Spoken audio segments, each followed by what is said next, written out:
Hey, Instagram and YouTube family. So I picked this up on Amazon because the artwork was very beautiful and it kind of gave me that nostalgic feeling. And this is a manhwa, and this is Sweet Blood. And so this is about this young man whose parents pretty much abandoned him to create businesses and left him alone, but they were sending him money for a while, and he goes to school. He has a friend who's wealthy, but that friend doesn't really help him much, but they're still very close. And so he ends up drawing the attention of this vampire who tastes his blood and discovers that this is the best blood to have. He's a vampire who is a king in this other world. And so he tries to lure the boy and get his consent to take him back to the world. At first, the boy's like thinking he's in a dream world and all that stuff. Ultimately, he realizes there's some truth to what's happening to him when his friend lets him stay the night, one night at his home, and the vampire comes and threatens to kill his friend if he doesn't agree to go with him. So he does.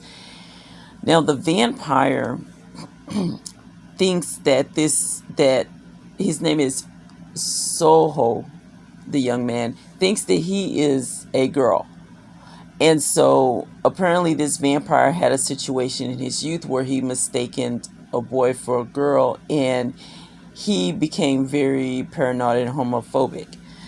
And so he didn't want to have that experience again. So his servant told the boy this once he got Isekai away to the other world. Hey, listen, we're going to dress you up as a girl. Don't let him know that you're a boy. So that's how it goes. And he gives him extra money to get the charade going because he doesn't want the boy to get killed. He doesn't want there to be, violence. So ultimately, as you read into the story, you discover that this is a very interesting manga. It came out in like the mid 2000s, like because I think it said here that the second volume of it comes out in 2015. So this probably came out in 2014, 2013. One of the things I noticed that made it kind of dated was the part where they discuss blood, and they discuss the importance of not assuming. Let me see here.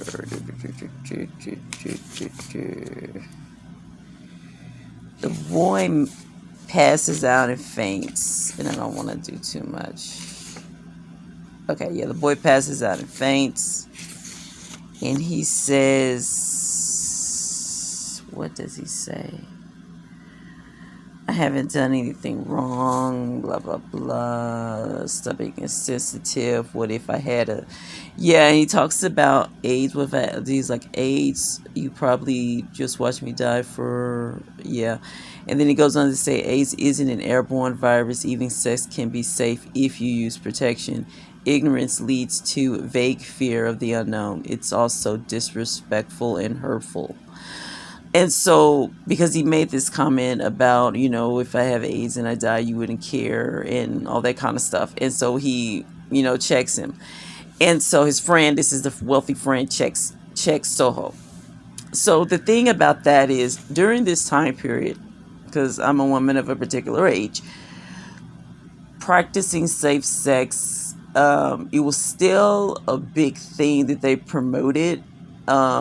In the early 2000s, stemming from the 90s, and also, of course, from the 80s. And so when the 80s happened, when you went into the 90s, and they finally kind of got an idea of what AIDS was and how HIV caused AIDS, then safe sex was always pushed. And then also there was a desire to not stigmatize people who have HIV and AIDS. So that kind of message, like, it's this movie called Don't Be a Menace to South Central while drinking your juice in the hood.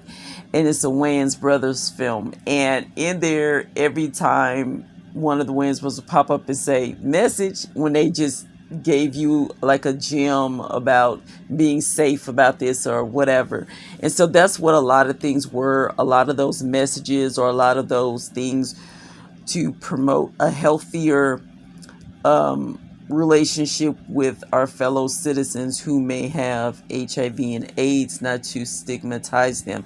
And so this kind of shows that in here. And when I read that, I'm thinking, okay, I can get an idea of when this was written. Yeah, I can get an idea of when this was written and the things that were happening at that time. And that's the cool thing about manga. And I found a lot of manga, manhwa, comics in general, even American comics, they so reflect the times in such a profound way.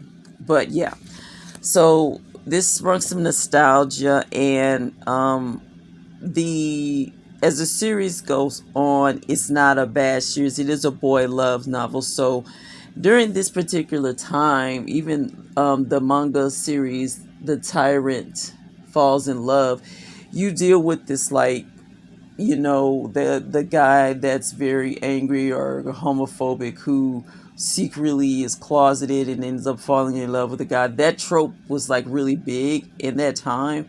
That trope is different now, where you have the straight guy who doesn't know that he likes guys but falls for a guy. And but back then it was more, it was just more pronounced. And so, but this does have a correction as it goes on. It doesn't, I just want to say that up front. So this looks like a very interesting story. It does look like it's going in a very interesting direction, and I will be getting volume 2. I like the nostalgia of the drawing style. I love that it's a very unique drawing style. And there was one particular part where they get to the place. I don't want to show too much. I'm showing too much, but there's one part I want to. Let me try to find it. That's that house. But then he goes to the mansion. But I'll let y'all enjoy that on your own because I can't find it and I don't want to like show too much. But yeah, I really enjoy Sweet Blood. It was a very entertaining read and a quick read. So for me, that means it was interesting. And so yeah, I'll be looking forward to getting the second volume. So thank you guys for tuning in, and peace.